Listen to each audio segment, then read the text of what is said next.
تعاونوا علی البر والتقوی ولا تعاونوا علی الاثم والعدوان۔ اب یہاں پر جب بر کہتے ہیں نیکی کو، اسی لیے اس کی جمع ابرار آتا ہے، یعنی ابرار نیک لوگ، نیک لوگ یعنی ابرار جمع ہے،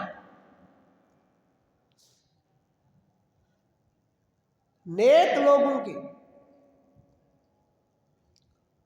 اب یہاں پر حکم کیا دیا ہے؟ وَتَعَاوَنُوا عَلَى الْبِرِّ وَالتَّقْوَى، کہ نیکیوں پر ایک دوسرے کی مدد کیا کرو۔ جہاں پر نیکیوں پر مدد کرنے کا حکم آیا ہے، وہیں پر یہ حکم بھی ساتھ آیا ہے کہ کسی کے ساتھ اگر کوئی گناہ میں مبتلا ہے، وہ تمہیں چاہے تمہارا کتنا ہی سگا کیوں نہ ہو جائے، وہ اگر تمہیں برائی کی طرف بلائے تو خبردار اس کے ساتھ تعاون مت کرنا۔ وَلَا تَعَاوَنُوا عَلَى الْإِثْمِ وَالْعُدْوَانِ، گناہ، اسم گناہ کو کہتے ہیں، اس کی جمع آثام ہے، یعنی کیا؟ گناہوں پر کسی کی مدد مت کرنا کسی بھی حوالے سے۔ کیوں؟ اللہ نے منع کیا ہے، جیسے نیکی میں تعاون کرنے کا حکم دیا، ویسے ہی گناہوں سے رکنے کا حکم دیا ہے۔ یہاں پر نیکی کی جگہ پر گناہ آیا اور تقوی کی جگہ پر تعاون آیا۔ تقوی کیسے؟ وَلَا تَعَاوَنُوا عَلَى الْإِثْمِ وَالْعُدْوَانِ، تقوی کی جگہ پر دشمنی آئی، یعنی اگر تم اللہ کا کہنا مانتے ہو، اللہ کی شریعت پر عمل کرتے ہو، رسول اللہ کے فرامین پر عمل کرتے ہو، تو تمہارے لیے کیا ہے کہ تم اپنے مسلمان بھائیوں کے ساتھ ان دو کے اندر لازمی ان کی مدد کیا کرو۔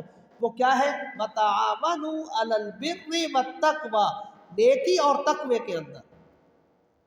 آگے فرمایا وَلَا تَعَاوَنُوا عَلَى الْإِثْمِ، گناہ پر تعاون مت کرنا، اور والعدوان، اور دشمنی پر بھی تعاون مت کرنا۔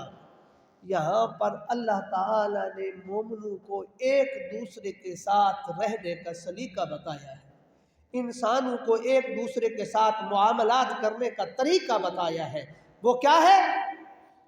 اب یہاں پر ہر بندہ مراد ہے، لیکن ہمارے معاشرے کے اندر لوگوں کا شاید کنسیپٹ یہ بن گیا ہے کہ نیکی کرنا، صدقہ کرنا، زکوٰۃ دینا صرف کن لوگوں کا کام ہے جن کو اللہ تعالیٰ نے مال عطا کیا ہے۔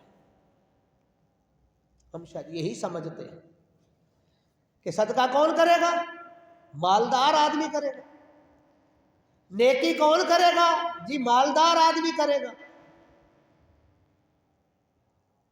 اللہ کی راہ میں خرچ کون کرے گا؟ جی مالدار آدمی کرے گا۔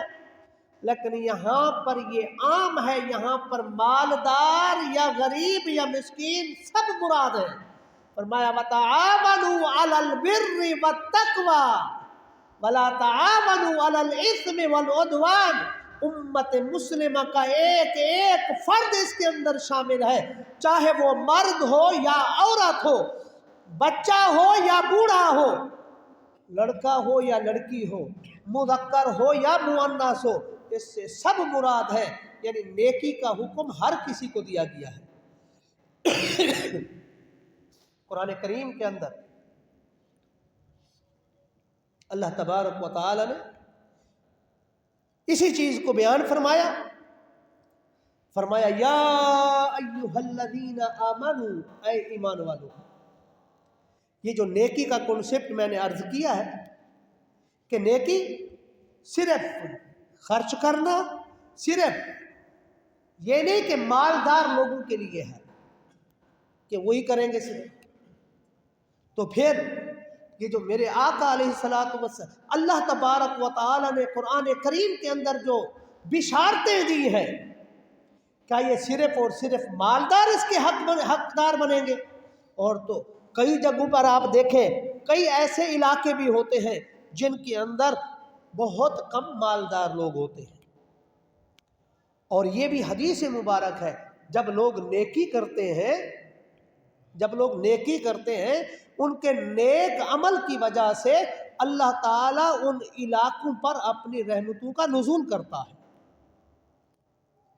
ان کی نیکی کی وجہ سے اللہ تبارک و تعالیٰ ان پر عذاب نہیں آنے دیتا۔ اب دیکھیں، بہت سے علاقے ایسے جہاں پر غریب لوگ رہتے ہیں، کیا وہ غریب لوگ ایک دوسرے کے ساتھ تعاون نہ کریں؟ وَتَعَاوَنُوا عَلَى الْبِرِّ وَالتَّقْوَى، کیا وہ اس آیہ مبارکہ کے اندر شامل نہیں ہیں؟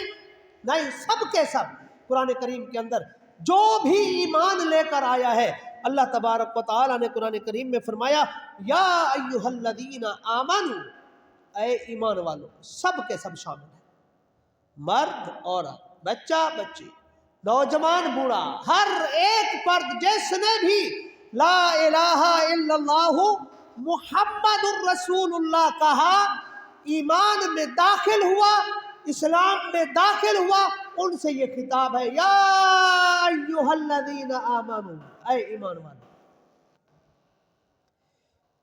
ارکعوا، رکوع کرو، حکم دے رہا ہے رب، واسجدوا،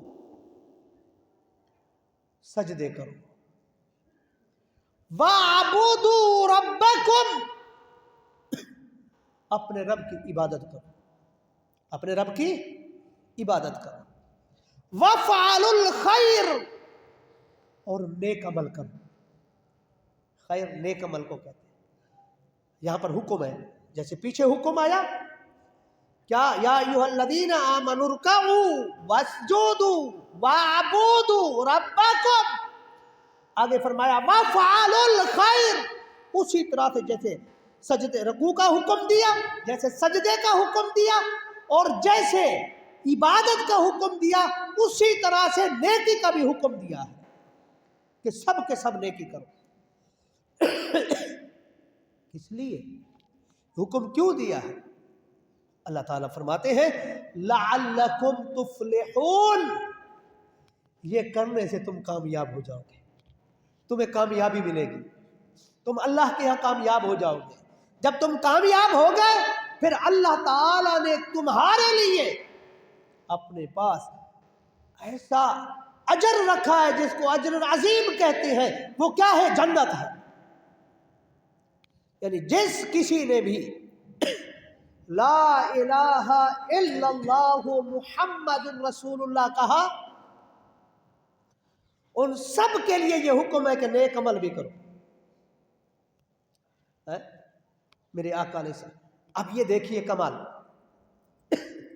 ایک آدمی، اب سوچئے تھوڑا سا غور، ایک آدمی اس کی ٹوٹل اس کے پاس جو پیسہ ہے، ویلتھ ہے، وہ کتنی؟ مثال کے طور پر 50,000 ہے، کتنی؟ 50,000، بات سمجھیے گا۔ اور ایک دوسرا آدمی ہے، اس کی ٹوٹل ویلتھ جو ہے نا 1 کروڑ روپیہ ہے۔ اب کیا 50,000 والا اگر اپنے اس 50,000 میں سے 1,000 خرچ کرتا ہے، یعنی اس نے اپنے مال کا 50واں حصہ خرچ کیا ہے، غور سنیے گا، اس نے اپنے مال کا 50واں حصہ خرچ کیا ہے، اور ایک آدمی جس کی 1 کروڑ روپیہ ہے، اس نے بھی 1,000 روپیہ خرچ کیا ہے۔ اب کیا ان دونوں کے اس 1,000 خرچ کرنے کا ثواب ایک جیسا؟ سوال ہی نہیں پیدا ہوتا۔ کیوں؟ اس کی اپنی انکم تھی، اس کے پاس اس نے اپنے مال کا 50واں حصہ خرچ کیا ہے، مگر اس نے جو دوسرا ہے جس نے 1 کروڑ میں سے 1000 روپیہ خرچ کیا ہے، اس نے اپنے مال کا تقریباً 5 یا 6% بنتا ہے، اس نے یعنی اتنا خرچ کیا ہے، بلکہ اس سے بھی کم بنتا ہے۔ جب اتنا بنتا ہے، ان دونوں کا اجر رب کے ہاں کیا ایک رہے گا؟ نہیں، جس کے پاس 50,000 ہے اس نے 1000 خرچ کیا، اس کو اجر زیادہ ملے گا، کیونکہ اس نے اپنی استطاعت کے مطابق زیادہ خرچ کیا ہے، اپنے مال کے مطابق زیادہ خرچ کیا ہے۔ جس کے 1 کروڑ تھی اس نے 50 خرچ کیا ہے، رب کی طرف سے اجر اس کو بھی ملے گا، لیکن وہ جو خرچ کرنے والا ہے اس نے اپنے مال کا 50واں حصہ خرچ کیا ہے، مگر اس نے اپنے مال کا کون سا حصہ خرچ کیا ہے؟ 1% بھی نہیں بنتا۔ اس حوالے سے جس کے پاس مال کم ہوتا ہے، حدیث مبارک میں آتا ہے، میرے